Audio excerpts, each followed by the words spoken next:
Oke, ketemu lagi bersama Milliarder Boy, The Big Boss Community. Jadi di sini gue akan lanjutin lagi tentang pelajaran kemarin yang kita udah lewati, guys. Jadi dilanjut ya, guys. Jadi pelajarannya yang kemarin itu tuh beberapa pelajaran bisnis yang penting diajarkan dalam dunia nyata. Jadi orang sukses melakukan hal ini, guys. Jadi banyak orang sukses yang ada di dunia ini melakukan hal ini. Namun orang-orang sukses yang pernah gue temui dalam bisnis pemasaran jaringan tidak mengembangkan keahlian-keahlian ini dari program pelatihan pemasaran jaringan. Tidak peduli lo mencapai puncak sistem pemasaran jaringan atau memperoleh banyak uang. Pelatihannya bernilai tinggi untuk hidup lo. Kalau rancangan pendidikannya bagus, hal itu bisa meningkatkan kualitas hidup lo menjadi lebih baik mungkin untuk selamanya, guys.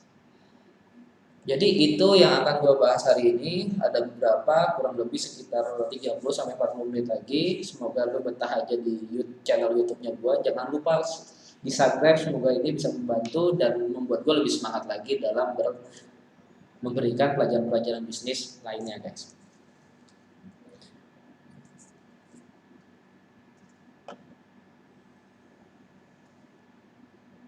Jadi oke, jadi ini ya, guys. Jadi apa namanya? Orang sukses melakukan hal ini yang mengubah hidupnya mereka. Yang pertama adalah sikap terhadap kesuksesan. Sikapnya lu bagaimana? Yang kedua, keterampilan memimpin. Lu harus pintar dalam memimpin tim lu. Yang ketiga, keterampilan berkomunikasi. Lu juga harus pintar belajar berkomunikasi. Contohnya, gue juga lagi belajar nih berkomunikasi lewat YouTube. Nah, keterampilan berkomunikasi, keterampilan berhubungan dengan manusia. Nah, mengatasi ketakutan pribadi. Yang kelima. Yang keenam adalah mengatasi rasa takut terhadap penolakan. Yang ketujuh, keterampilan manajemen keuangan. Yang kedelapan, keterampilan berinvestasi. Yang kesembilan, keterampilan pertanggungjawaban. Yang kesepuluh, keterampilan manajemen waktu. Yang kesebelas, penentu tujuan dan cita-cita. Beberapa berpakaian demi kesuksesan. Jadi dari 12 konten ini lu harus punya, guys, semuanya. Karena semua yang ada di sini tidak ada di Jadi semua yang ada di tadi gue jelaskan itu tidak ada di bangku kuliah lu.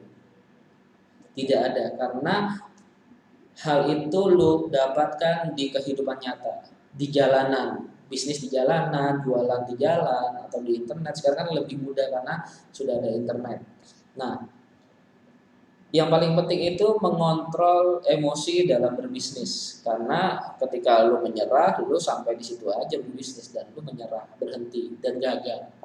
Nah, walaupun kita gagal dan bangkrut sekalipun, kita tetap harus berjuang dan fight untuk menciptakan mimpi-mimpi kita menjadi nyata.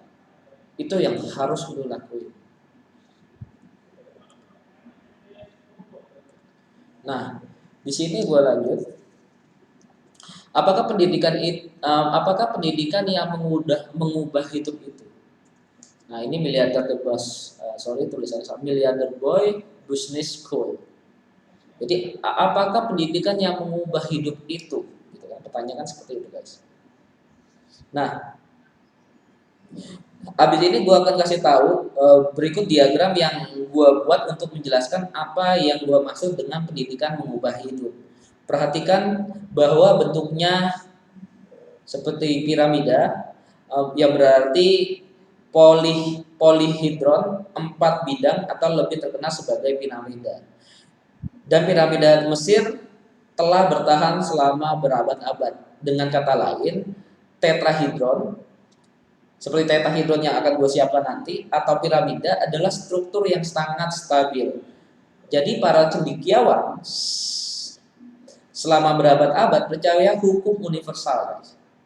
Alam bekerja 4 sisi. Jadi alam bekerja itu 4 sisi. Itulah sebabnya ada 4 musim, yaitu musim dingin, musim semi, musim panas, dan musim gugur. Dalam astrologi ada 4 lambang utama, yaitu tanah, air, api, dan air. Bila gue berbicara dengan pendidikan yang mengubah hidup, perubahan yang terjadi lagi-lagi ditentukan dalam angka 4. Nah, dengan kata lain, agar pendidikan yang mengubah hidup bisa efektif, pendidikan itu harus mempengaruhi keempat sudut piramida belajar. Habis ini gue kasih tahu guys. Nah, ini namanya piramida berjalan. Nah, berikut adalah diagram yang gue buat untuk menjelaskan bila bicara tentang pendidikan yang mengubah hidup, perubahan yang terjadi lagi-lagi ditentukan dalam angka 4. Jadi ada 4 guys. Ada mental, emosional, fisik, dan spiritual. Yang pertama kita berbicara tentang mental dulu ya guys. Nah, jadi sebelum kita masuk, gue akan menjelaskan beberapa promo dari gue. Mungkin lu juga ingin menjelaskan promo lu bisa langsung kontak gue.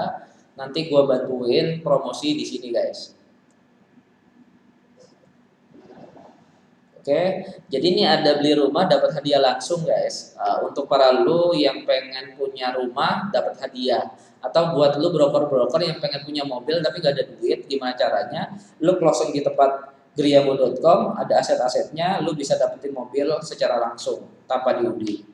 Ya, tapi berlaku hanya sampai bulan harga berlaku sampai bulan tanggal 31 bulan Agustus. Jadi cepetan ya guys. Nah, di sini lu bisa langsung cek dulu, gua ajarin cara lu cek ya.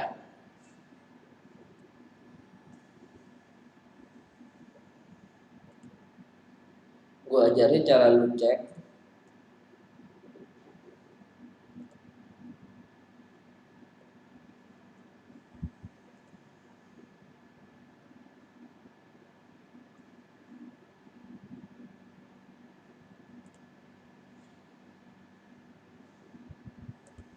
Oke, ini caranya ngecek guys. Nah, lu langsung ke griamo.com. Nanti lu cari yang paling bawah itu ada flash sale. Ini tampilannya jadinya. Nah, ini ada ruko, rumah nyaman, lokasi aman, lokasi. Nah, ini cari ini semuanya listing. Ini promonya dari flash sale tadi. Itu promonya adalah promo ini guys.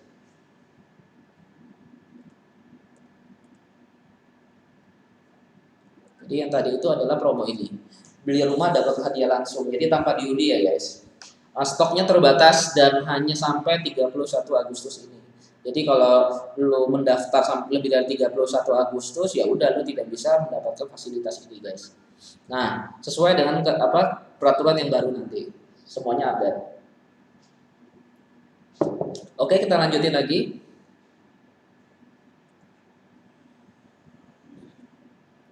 Oke, kita lanjutin lagi tentang piramida belajar, yaitu ada mental, emosional, fisik, dan spiritual. Itu yang harus lu pelajari 4 poin itu. Karena yang seperti lu tahu dalam piramida itu yang paling kuat sampai detik ini.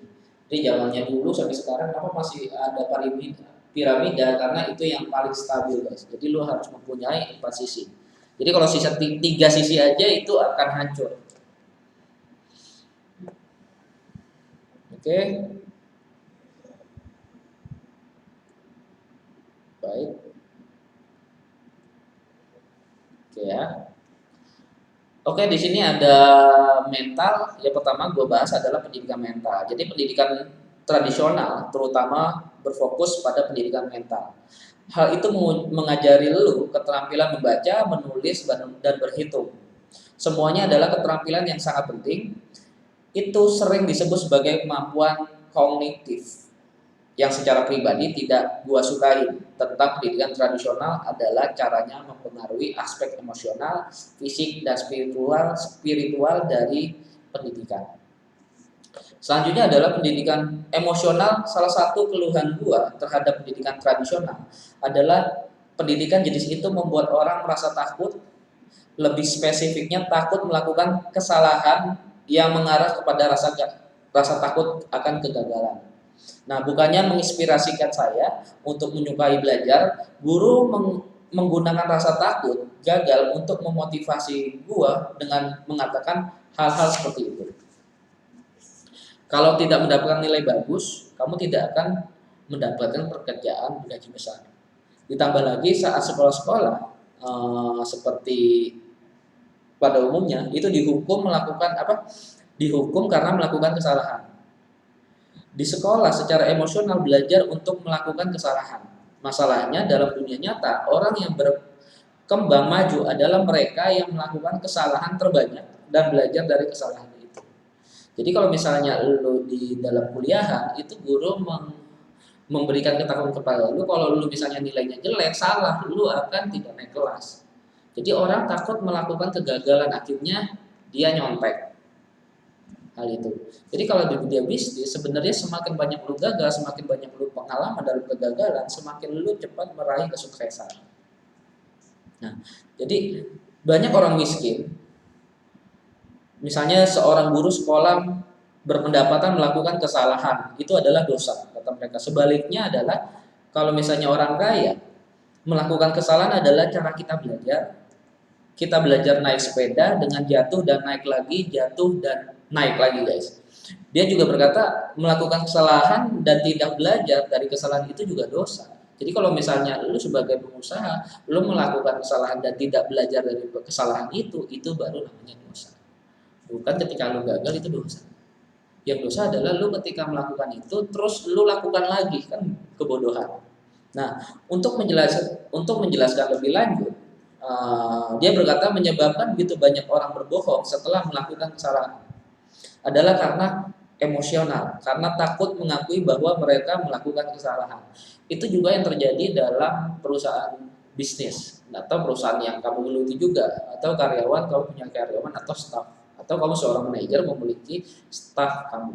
Mereka lebih memilih untuk berbohong agar mereka tidak terlihat bodoh, tidak terlihat melakukan kesalahan. Itu yang sebenarnya salah, guys. Jadi kalau misalnya lu salah, ya udah, coba lagi, ayo gagal, coba lagi, diperbaiki. Jadi kebanyakan dari mereka ketika melakukan kesalahan, mereka sepertinya kabur dari lari dari kesalahan itu. Jadi karena itu mereka menyia-nyiakan kesempatan untuk belajar dan berkembang. Melakukan kesalahan, mengakuinya tanpa menimpakan kesalahanmu kepada orang lain, atau mencari alasan dan berdalih adalah cara kita belajar. Melakukan kesalahan dan tidak mengakuinya atau menyalahkan orang lain adalah dosa, guys. Baru-baru ini ada seorang presiden Amerika yang di zaman dulu gitu ya, skandal seks di Gedung Putih. Menurut gua adalah yang lebih parah daripada tertimpa skandal seks adalah fakta bahwa dia berbohong saat tertangkap basah. Jadi di zaman itu tuh ada pernah presiden Amerika itu tertangkap basah skandal seks. Itu tidak hanya merupakan tanda dari kelemahan karakter, tapi juga menyia-nyiakan kesempatan yang bagus untuk belajar dari kesalahan. Nah, dalam dunia bisnis tradisional, sikap yang sama terhadap kesalahan biasanya dilakukan, guys. Dalam dunia bisnis kita melakukan kesalahan, lu seringkali dipecat atau dihukum. Dalam dunia pemasaran jaringan, Anda didorong untuk belajar dengan melakukan kesalahan, mengoreksinya, dan menjadi lebih cerdas secara mental dan emosional. Ketika gue juga pernah belajar menjual dalam dunia korporat, gue juga pernah dulu menjual properti juga sebagai agent. Tidak mencapai target itu bisa dipecat, guys. Dengan kata lain, kita hidup di dalam dunia yang penuh ketakutan akan kegagalan. Benar nggak? Lu itu hidup di dunia yang penuh dengan ketakutan akan kegagalan. Padahal kegagalan itu adalah membuat lu lebih baik dan lebih berkembang, lebih dewasa, guys. Ya, dunia yang enggan belajar itu sebabnya begitu banyak orang yang dalam korporasi masih menjadi ulat. Bagaimana seorang bisa belajar terbang kalau selalu diselimuti dengan rasa takut? Dalam dunia bisnis, fokus pemimpin adalah bekerja dengan orang-orang yang tidak begitu maju dan menyemangati mereka untuk menjadi lebih baik. Dan lu juga mungkin tidak akan belajar naik sepeda kalau lu dihukum ketika jatuh dan diberi nilai jelek dalam mengendarai sepeda. Jadi kalau menurut gue juga punya banyak staff di mana mereka selalu melakukan kesalahan dan gue selalu bilang itu bukan jadi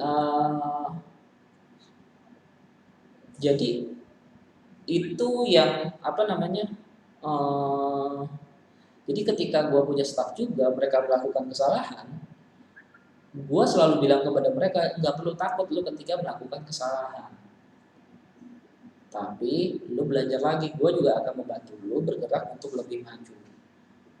Nah, kebanyakan orang dimarahin, apalagi di zamannya sekarang, ketika dimarahin malah tambah ngambek. Jadi mentalnya masih lemah banget guys. Itu yang gue bilang tadi, mental perlu diperlukan, emosionalnya juga. Nah, gue lebih bisa sukses secara keuangan daripada sebagian orang karena gue lebih sering gagal dari kebanyakan orang. Dengan kata lain, gue lebih maju karena melakukan lebih banyak kesalahan, memperbaiki, berjalan, dan berkembang lagi. Bagi gue itu pendidikan yang mengubah hidup. Begitu meninggalkan ketakutan dan kegagalan, lu bisa mulai terbang kan? Kalau lu takut melakukan kesalahan dan takut gagal, jadi di dalam bisnis akan berdampak sangat bagus bagi lu. Gue menyaksikan program pelatihan dalam berbisnis yang membangun pemulihan percaya diri seseorang, dan setelah lu memiliki kepercayaan diri itu yang lebih besar, lu berubah selamanya, guys. Jadi jadi apa namanya? Ketika di dalam bisnis itu sebenarnya kenapa banyak orang lebih pintar dalam mengatur keuangan itu bukan karena mereka pintar atau jenius, tapi karena dia sering melakukan kegagalan dan berubah. Itu yang gua kasih tahu yang paling penting di garis bawahi. Ketika lu melakukan kegagalan, berubahlah, jangan mengulangi hal yang sama. Jadi contohnya misalnya kamu gagal dalam percintaan, ya jangan diulangi hal itu untuk kedua kalinya. Nah, lu dari pengalaman itu lo bisa. Itu kenapa gua selama ini gua hidup cerdas dalam percintaan juga. Lu misalnya lihat di kepoin di Instagramnya gua, itu gua pinter merayu wanita bukan karena gua apa namanya cerdas, tapi karena gue sering melakukan kesalahan. Dulu gue melakukan kesalahan ini itu dan banyak mengalami kegagalan dalam percintaan. Dan hal itu yang membuat gue, ya udah gue harus berubah, gue harus menjadi lebih baik lagi, dan gue harus bisa sukses di dunia percintaan, bisnis, dan keuangan. Tapi semua itu gue lalui dengan perjalanan yang sangat panjang karena penuh dengan kegagalan, guys. Nah, jadi jangan menghindari kegagalan, tapi belajarlah dan berubahlah kembali. Oke.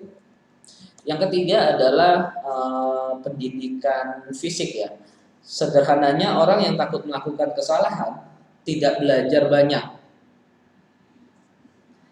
karena mereka tidak banyak bertindak, guys. Kebanyakan orang tahu belajar sebenarnya proses fisik dan proses mental. Membaca dan menulis adalah proses fisik. Seperti halnya belajar bermain tenis, kalau lu telah dikondisikan untuk mengetahui semua jawaban yang benar dan menghindari kesalahan, bagaimana lu bisa maju kalau lu tahu semua jawaban itu tapi takut mencoba banyak hal? Semua perusahaan dalam berbisnis yang pernah gue pelajari mendorong pembelajaran fisik sebagaimana mereka mendorong pembelajaran mental. Perusahaan itu mendorong Anda keluar menghadapi ketakutan dengan bertindak. Jadi ketika lo takut, justru jangan diam, tapi bertindak, action. Nah, melakukan kesalahan, belajar dari kesalahan, dan menjadi lebih kuat secara mental, emosional, dan serta fisik, guys. Pendidikan tradisional mendorong lo mempelajari fakta, lalu secara emosional mengajari lo untuk takut melakukan kesalahan yang menghalangi lu secara fisik. Hidup dalam suasana takut tidaklah sehat secara mental, emosional, fisik, atau keuangan. Seperti yang udah gue katakan kepada lu sebelumnya, gue mempunyai lebih banyak uang bukan karena gue lebih pandai secara akademis, tapi karena telah melakukan lebih banyak kesalahan, mengakui bahwa gue telah melakukan kesalahan dan belajar dari kesalahan-kesalahan itu. Jadi contohnya misal kenapa gue pinter dalam presentasi, presentasi kepada investor, nyari dana lewat investor. Kenapa gue begitu mudah dan lu sangat sulit? Karena lu kagak tahu ketika gue mengalami kesulitan dulu, itu gue dulu mungkin ratusan bahkan ribuan kali gue mengalami kegagalan dalam membuat presentasi. Bahkan dulu ketika gue punya staff itu dengan penampilan sangar, itu cewek dia penampilannya sangat luar biasa action, tapi ketika presentasi pertamanya awal ketika ada masalah dia gugup dan bingung mau presentasi apa. Nah itu terjadi bukan karena dia pintar, tapi karena dia tidak berpengalaman, dia tidak mengalami kegagalan, dia masih muda, jadi belum banyak bisa melakukan hal-hal uh, yang lebih baik. Jadi ketika itu gue yang melanjutkan presentasinya dan waktu itu kita closing 50 investor dan beberapa beli rumahnya kita. Dalam waktu itu kita kira closing 30 sampai 50 ini ya rumah ya. Mungkin 3 tahun yang lalu lah ya. Nah, itu yang perbedaan antara lu pintar dan berpengalaman. Jadi kalau pintar itu lu bisa presentasi bisa, tapi ketika ada kendala, pertanyaan-pertanyaan lu bingung karena tidak berpengalaman. Tapi ketika berpengalaman lu sudah melakukan banyak hal tapi gagal-gagal, lu tahu jawaban yang benar yang mana. Nah, perusahaan-perusahaan pemasaran jaringan juga terbaik mendorong anggotanya mempelajari sesuatu yang baru secara mental, guys. Bertindak melakukan kesalahan, belajar memperbaiki, mengulanginya lagi, inilah pendidikan kehidupan nyata.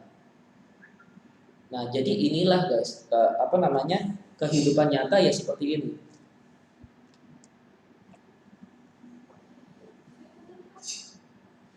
Nah, kalau takut melakukan kesalahan, ya kan? Kalau lu takut melakukan kesalahan, tapi tahu bahwa lu perlu melakukan perubahan dalam hidup lu, ya kan? Lu perlu melakukan dalam hidup lu program bisnis yang bagus bisa menjadi program pengembangan pribadi jangka panjang yang terbaik buat lu. Perusahaan pemasaran jaringan yang bagus akan meraih tangan lu dan menuntun lu menuju kehidupan yang melampaui ketakutan dan kegagalan. Dan kalau lu tidak ingin dituntun, mereka tidak akan menuntun lu. Jadi semua itu, misalnya lu dalam bisnis jaringan, kalau lu nggak mau dituntun ya nggak apa-apa, mereka juga tidak akan menuntun lu. Jadi semua tergantung dari lu guys, kayak gitu. Jadi dulu ada pendapat jika dulu ada pendapat jika ingin mengubah tindakan seseorang, ubahlah cara mereka berpikir. Jadi jika ingin mengubah tindakan seseorang, ubahlah cara mereka berpikir. Belakangan ini semakin banyak orang yang memiliki gagasan. Jika ingin mengubah seseorang berpikir dari bisnis dalam bisnis pemasaran jaringan adalah bisnis itu berfokus pada apa yang lu pikirkan sekaligus lakukan. Jadi masalah dengan sistem pendidikan tradisional adalah sistem itu menghukum lu saat melakukan kesalahan, bukannya memperbaiki tindakan. Itu perbedaannya guys. Jadi pelajaran di kuliahan itu selalu menghukum ketika kamu melakukan kesalahan, tapi ketika di dalam bisnis justru lu harus melakukan kesalahan dan melakukan tindakan apa yang harus lu lakukan guys. Kayak gitu. Oke, selanjutnya adalah yang keempat adalah spiritual, ini yang terakhir. Nah, jadi pertama-tama gue merasa perlu menjelaskan pandangan pribadi gue sebelum memasuki topik yang selalu panas dan emosional ini. Jadi lo harus tahu ya, jadi spiritual ini kita bukan membahas tentang agama ya. Jadi gue akan menjawabkan tentang agama A, agama B, atau agama C. Jadi yang di sini adalah ketika kita berbicara tentang pendidikan spiritual itu bisa melibatkan pendidikan agama atau tidak. Ketika bicara tentang pendidikan agama, gue tidak bicara tentang agama tertentu. Dalam hal agama, gue mendukung semua agama lah ya, kebebasan beragama. Jadi alasan saya berhati-hati dengan masalah ini. Jadi gue selalu ngomong kalau masalah ini nih sangat berhati-hati, khususnya di media sosial.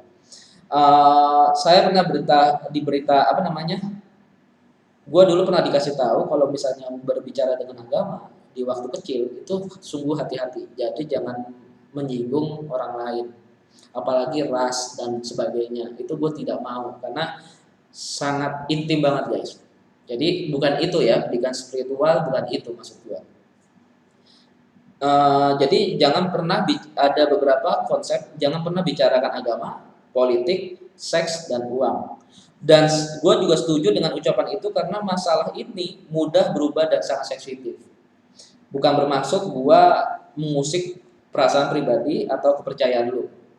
Justru gue pengen mendukung yang lu udah miliki. Itu ya guys. Jadi jangan salah nangkap.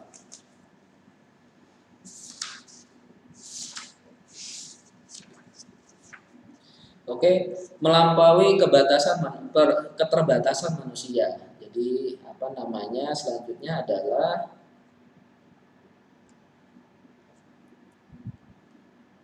ini piramidanya tadi yang udah gue jelaskan. Ada pendidikan mental, pendidikan emosional, pendidikan fisik, dan ini yang terakhir kebebasan memilih agama. Nah, sekarang yang sampai di presentasi selanjutnya adalah melampaui keterbatasan manusia, menjalankan keterbatasan manusia. Jadi majalah Forbes mendefinisikan orang kaya sebagai seorang yang menghasilkan 1 juta atau lebih per tahunnya guys. Itu yang disebutkan orang kaya. Jadi kalau misalnya kamu belum bisa menghasilkan 1 juta atau lebih per tahun bukan orang kaya. Jadi masih menengah. Jadi jangan salah. Nah, bila bicara tentang semangat seseorang, gue bicara tentang kekuatan yang mendorong kita melampaui keterbatasan mental, emosional, dan fisik kita. Keterbatasan yang seringkali menentukan kondisi manusia. Ketika gue dulu dalam pelatihan badminton di klub badminton, gue menyaksikan banyak orang kegagalan dan gagal lagi sampai depresi ketika gagal dalam pertandingan guys. Jadi ada juga seorang teman sekelas gue juga dulu sekolah dasar yang ketika masih SD yang sering yang sukanya ya tidak berani ketika bertanding. Dia hanya latihan terus tapi tidak pernah juara. Karena apa? Karena dia mentalnya kurang kuat di dalam pertandingan. Jadi yang paling penting itu adalah mental, guys.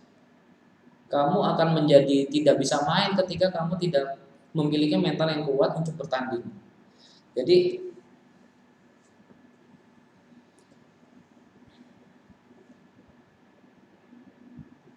oke, sebentar gue minum dulu ya.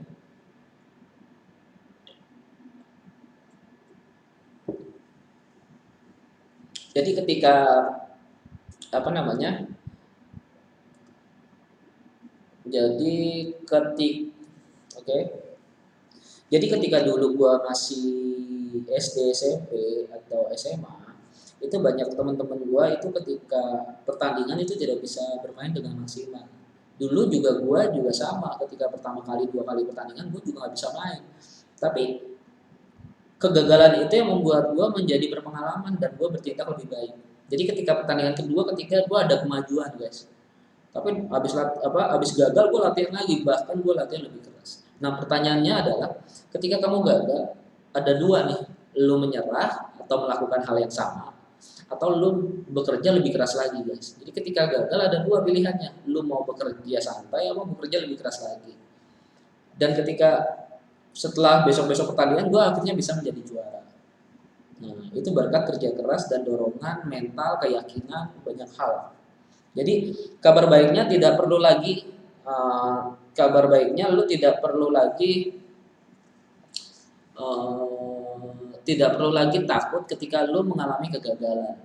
Dan lu juga tahu sekarang dalam krisis kayak gini juga lu juga tidak perlu terlalu takut berlebihan karena pasti ada jalan keluarnya.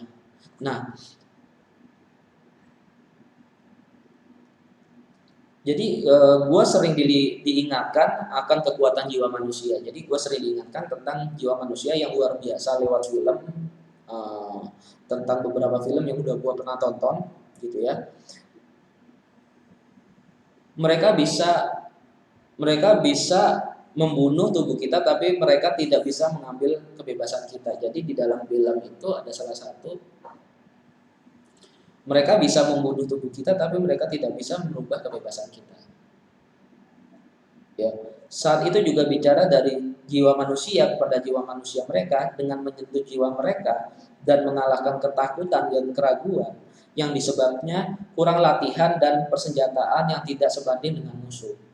Dia membakar jiwa mereka untuk maju dan mengalahkan pasukan terkuat di dunia. Jadi filmnya itu adalah Braveheart. Jadi Mel Gibson muncul di depan sekelompok petani miskin di Skotlandia yang dibuat ketakutan oleh angkatan darat Inggris yang amat kuat di depan mata mereka yang berteriak sekuat tenaga. Jadi gua memperhatikan para pemimpin pemasaran jaringan yang sukses dilatih untuk mengembangkan kemampuan berbicara mereka. Jadi di sini juga harus belajar tentang cara berbicara, guys. Oke. Jadi jiwa manusia ini mereka memiliki kemampuan menyentuh kehebatan dalam diri orang-orang yang mengikutinya, menginspirasikan mereka agar lebih baik untuk melampaui keterbatasan manusia, melampaui keraguan dan ketakutan yang dimiliki. Itulah kekuatan pendidikan yang mengubah hidup. Jadi setiap orang itu pasti mengalami ketakutan dan keterbatasan. Tapi lu harus melewati itu semua agar lu menjadi lebih sukses dan lebih baik lagi, guys.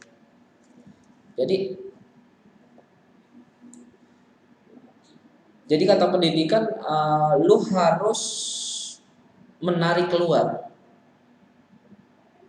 Jadi tugasmu adalah mencari sosok mana yang akan menjadi wujud kesuksesanmu. Lu harus cari contoh, guys.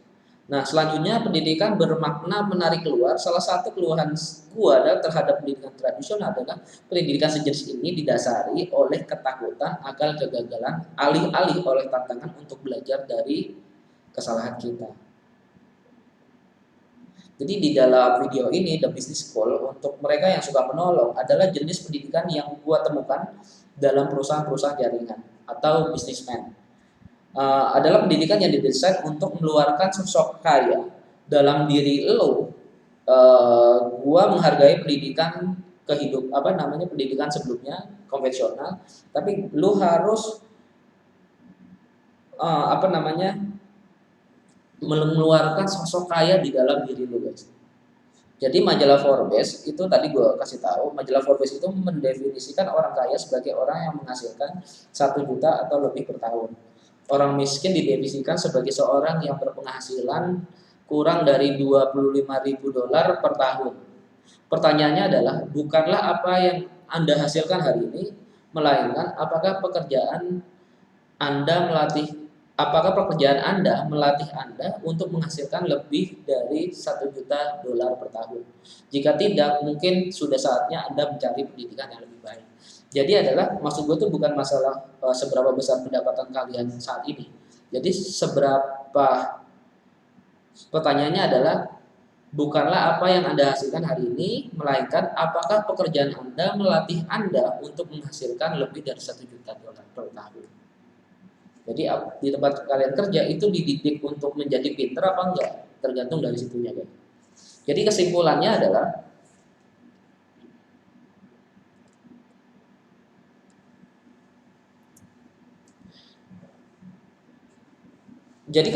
adalah, saat gue kehilangan perusahaan pertama gue yang dulu, gitu ya kan, bukan kehilangan sih, jadi gue mundur dan gagal juga. Kamu sedang dalam proses untuk menjadi sangat kaya. Jadi ketika gue gagal dan akhirnya gue memutuskan untuk berbisnis properti, dan akhirnya gue juga banyak kegagalan. Di situ juga gue berkata dalam hati gue, kamu sedang dalam proses untuk menjadi sangat kaya. Di situ juga dalam hati gue juga berkata, alasan kebanyakan orang tidak pernah menemukan sosok kaya dalam diri mereka adalah orang miskin masih berpikir melakukan kesalahan adalah hal yang buruk. Jadi kalau misalnya lu sampai detik ini masih berpikir kalau kesalahan, lu takut dengan kesalahan, lu berarti mindsetnya masih miskin guys. Karena hanya orang miskin lah yang takut akan kegagalan. Tapi orang kaya ketika gagal dia terus maju. Makanya banyak orang-orang yang punya kayak bisnismen bangkrut dan akhirnya dia lebih baik itu karena mereka berpikir ketika kamu gagal, kamu menjadi orang yang lebih baik lagi guys. Jadi bagi gua itu perbedaan antara nilai-nilai yang bisa ditemukan dalam pendidikan tradisional dan nilai pendidikan yang mengubah kehidupan ada pada nilai yang ditekankan dalam belajar. Dari kesalahan versus menghukum orang yang melakukan kesalahan. Serta penekanan pada jiwa manusia, jiwa yang cukup kuat untuk mengatasi kekurangan bakat, mental, emosional, dan fisik. Nah, jadi selanjutnya gue akan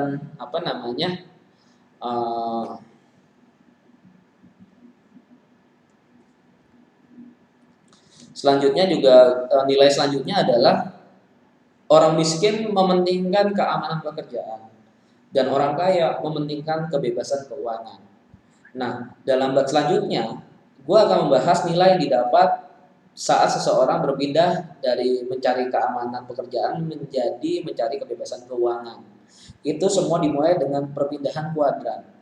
Dengan kata lain, dalam bab berikutnya, lo melihat sendiri mengapa berganti pekerjaan bukanlah tindakan yang mengubah kehidupan. Lo bisa langsung follow Facebook gua, Miliarder, dan Facebook, Twitter, dan Instagram, semuanya ada di sini guys. Kalau lo mau lebih lanjut, lebih mendalaminya, lo bisa langsung cek gua. Nah, harus digarisbawahi adalah lu melihat sendiri mengapa berganti pekerjaan bukan tindakan yang mengubah kehidupan. Jadi ketika lu dari bisnis A atau pekerjaan A berpindah ke pekerjaan B atau bisnis B itu sebenarnya tidak mengubah mengubah keadaan. Justru lu mengulang dari nol lagi.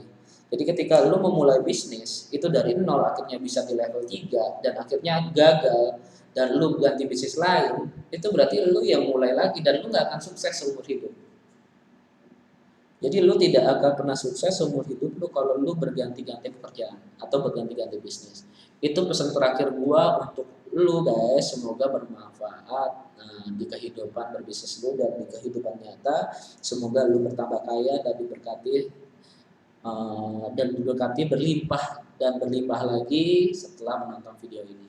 Jangan lupa di subscribe video gua dan di follow Instagram gua, semoga ini banyak membantu gua. Selanjutnya nanti part selanjutnya gua akan mengajari lu teman yang akan mendukung lu bukan menjatuhkan lu. Jadi selanjutnya di hari esok gua akan buat video lebih banyak lagi. Jadi sampai di sini dulu, tapi sebelumnya jangan lupa